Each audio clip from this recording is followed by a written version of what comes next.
हम स्वतंत्र हैं, गणतंत्र हैं। जब भी हम देश की बात करते हैं तो वो सभी देशवासी जीवित होते हैं जिन्होंने देश की स्वतंत्रता के लिए संघर्ष किया और एक स्वतंत्र लोकतांत्रिक गणराज्य की नींव रखी। इस आज़ादी के संघर्ष में न केवल पुरुष बल्कि महिलाओं का भी योगदान रहा। Doctor Annie Besant, Sucheta Kripalani, Aruna Asaf Ali, Vijayalakshmi Pandit, Sarojini Naidu, ये कुछ ऐसे नाम हैं कि जिन्होंने जागृत नारी शक्ति का उदाहरण पेश किया।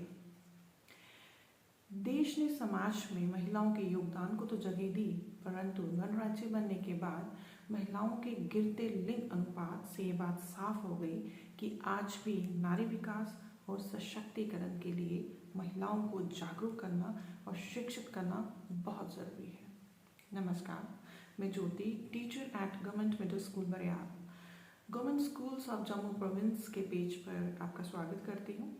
आज मैं फिर एक संजीदा विषय पर बात करने जा रही हूँ, नारी सशक्तिकरण, वुमेन एम्पावरमेंट। कहते हैं women is a complete circle because she possesses the power to create, to nurture and to transform। और ये कहना बिल्कुल सही है कि एक विमेन में बहुत शक्ति होती है, क्योंकि एक नई लाइफ को जन्म देना एक औरत के हाथ की बात है। और इसलिए कहा जाता है women are magical because she possesses the power, she possesses the magic to create and build a new life।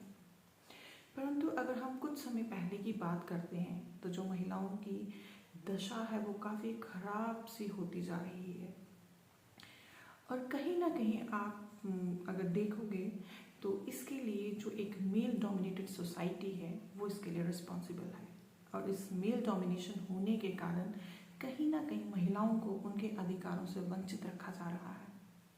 और कुछ समय पहले इसी रीज़न से जो महिलाएं थी उनकी शिक्षा पर रोक थी, लेकिन जैसे जैसे समय बदलता गया सोसाइटी ने विमेन की जो एक भूमिका है उसको जाना, उसको पहचाना और उन्होंने विमेन एम्पावरमेंट को सपोर्ट करना शुरू कर दिया।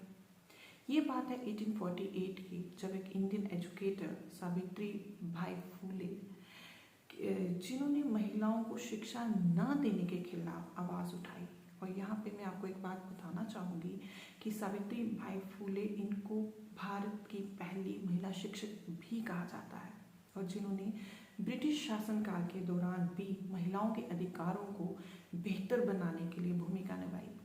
और इस मूवमेंट का इतना इफेक्ट था, इतना असर था कि 100 ईयर्स के बाद जो इंडिया है उसने विमेन लीडर्स को भी एक्सेप्ट किया। कहा जाता है कि किसी भी देश का जो विकास है वो समाज की जो महिला है उसके विकास से जुड़ा हुआ होता है। इसलिए जो हमारा देश है उन्होंने महिलाओं को न केवल समानता का अधिकार दिया बल्कि राज्यों को महिलाओं के पक्ष में सकारात्मक प्रावधान करने के लिए भी कहा।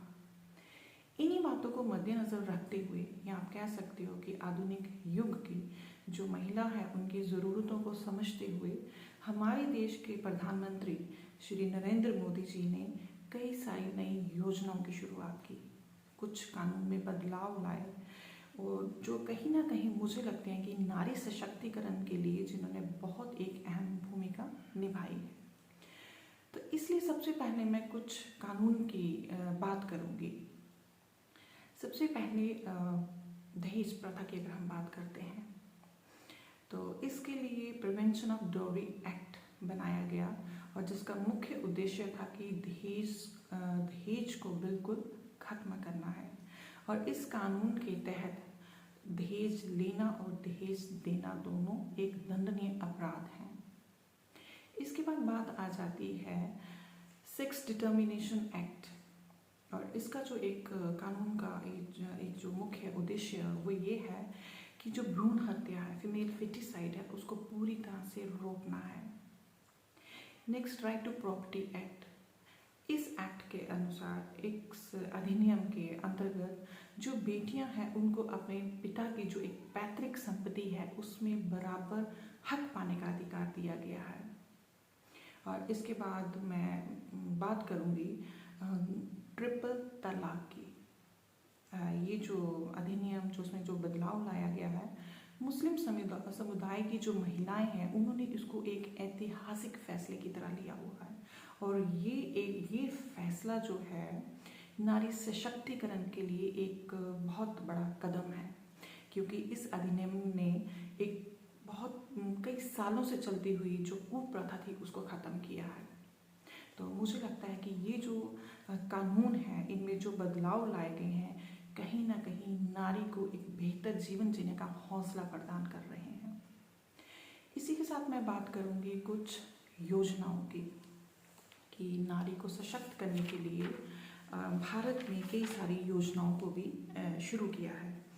सबसे पहले मैं बात करूंगी मैटरनिटी लीव की। ये जो लीव है ये महिला कर्मचारी जो कि ये गवर्नमेंट एम्प्लॉय है ये उसके लिए है। और ये किसी भी मेडिकल इमरजेंसी में आप कह सकते हो कि before child birth, after child birth और एबॉर्शन, अगर किसी भी मेडिकल इमरजेंसी में छुट्टी की ज़रूरत पड़ती है तो जो वुमेन एम्प्लॉय है, वुमेन गवर्नमेंट एम्प्लॉय है, वो इस छुट्टी को अवेल कर सकती है। इसके बाद मैं बात करूँगी सर्व शिक्षा अभियान। ये अभियान काफ़ी टाइम से चलता आ रहा है और इस अभियान की शुरुआत हमारे देश के पूर्व प्रधानमंत्री अटल बिहारी वाजपेयी जी ने शुरू किया था। इस अभियान के अंतर्गत जो इसका मुख्य उद्देश्य जो रखा गया था, यूनिवर्सलाइजेशन ऑफ एलिमेंट्री एजुकेशन, कि 6 से 14 साल के जो बच्चे हैं उनको मुफ्त और अनिवार्य शिक्षा देनी है। और यहाँ पे पेरेंट्स का एक कर्तव्य बन जाता है कि बच्चों को वो स्कूल भेजें, मतलब साक्षरता के प्रति जागरूकता लाना है। इसके बाद मैं बात करूँगी बेटी बचाओ बेटी पढ़ाओ।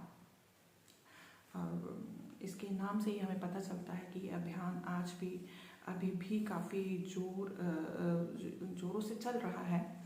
तो इसके अंतर्गत हमें बेटियों को बचाना है, बेटी को बचाना और बेटी को शिक्षित करना है कि ताकि बेटियां आगे बढ़ सकें। और इसका जो एक मेन जो उद्देश्य है वो ये है कि जो बेटियां हैं उनकी सुरक्षा, उनकी शिक्षा और समाज में उनकी एक्सेप्टेंस को सुनिश्चित करना है। इसके बाद मैं बात करना चाहूँगी सुकन्या समृद्धि योजना। ये जो योजना है स्पेशली उन लोगों के लिए, स्पेशली उन पेरेंट्स के लिए कि जिनकी बेटियां हैं। अक्सर देखा गया है, इवन आज भी ये देखने को मिलता है कि जब बेटी पैदा होती है तो अगर हम ग्रामीण इलाकों की बात करते हैं तो कहीं ना कहीं पेरेंट्स के माइंड में एक बात आती है कि अगर बेटी है ये तो इसको शिक्षित भी करना है, इसकी मैरिज भी करनी है। तो कहीं ना कहीं आज भी बेटी को एक बोझ की तरह समझा जाता है। तो ये जो योजना प्रधानमंत्री जी के द्वारा जिसको शुरू किया गया है, इसके अंतर्गत जो पेरेंट्स हैं, जिनकी बच्चियां हैं, जिनकी बेटियां हैं, वो एक अकाउंट खुलवा सकते हैं, बैंक में भी खुलवा सकते हैं, पोस्ट ऑफिस पे भी खुलवा सकते हैं। और उनको मिनिमम 250 रुपीज़ जो है 250 रुपये की राशि को जमा करवाना है। और ये जो योजना है जब बच्ची 10 साल से पहले ये कभी भी पेरेंट्स इसको अकाउंट को खुलवा सकते हैं। और कहीं ना कहीं ये फाइनेंशियली इन पेरेंट्स को सपोर्ट करती है, क्योंकि इसका ये जो योजना है इसमें 15 साल तक पेरेंट्स को इन्वेस्ट करना है। और जो बेटी 15 इयर्स की हो जाती है तो पेरेंट्स हायर एजुकेशन के लिए 50% अमाउंट इसमें से ले सकते हैं। और अगर बेटियों की शादी करनी है तो वो 21 इयर्स के बाद पूरा का पूरा अमाउंट लेके बेटी की शादी भी कर सकते हैं। तो कहीं ना कहीं ये जो योजना है इन पेरेंट्स के लिए फाइनेंशियली एक सपोर्ट है। तो इसके बाद नेक्स्ट प्रधानमंत्री उज्ज्वला योजना। ये योजना भी जो महिलाएं हैं उनकी स्वास्थ्य को ध्यान में रखते शुरू की गई थी कि जो महिलाएं हैं उनका जो स्वास्थ्य है वो सुरक्षित रहे। और इसके साथ साथ एक और जो मुख्य उद्देश्य है कि जो एनवायरनमेंट है उसको पोल्यूशन फ्री करना है। तो इस योजना के अंतर्गत जो ग्रामीण महिलाएं हैं जो गरीबी रेखा से नीचे हैं उन्हें LPG प्रोवाइड की जाती है कि ताकि जो उनका स्वास्थ्य है वो भी सुरक्षित रहे और जो वातावरण है वो भी पोल्यूशन फ्री रहे। तो ये कुछ योजनाएं हैं जो नारी सशक्तिकरण के लिए जिन्होंने बहुत एक अहम भूमिका निभाई है। और एक बात मैं और करना चाहूँगी शौचालयों को लेके, जो प्रधानमंत्री जी ने एक स्वच्छ भारत अभियान चलाया, घर घर में शौचालय का होना, सरकारी स्कूल्स में शौचालयों का खुलवाना, मुझे लगता है कि कहीं ना कहीं ये नारी सशक्तिकरण के लिए बहुत एक अहम उठाया गया कदम है। क्योंकि जो वुमेन है, जो फीमेल है, जो बच्चियां हैं, चाहे वो महिलाएं हैं, कोई भी है, इनकी जो प्रिवेसी है बहुत इम्पॉर्टेंट है। तो ये कुछ कानून थे जिनमें बदलाव लाया गया है, कुछ योजनाएं हैं जो महिलाओं का जो एक उनका जो स्तर है उसको ऊपर उठाने के लिए शुरुआत की गई है। और इन्हीं योजनाएं और ये जो कानून है इनमें बदलाव लाने के कारण जो महिलाएं आज एक बेहतर जीवन जीने का हौसला रखती हैं।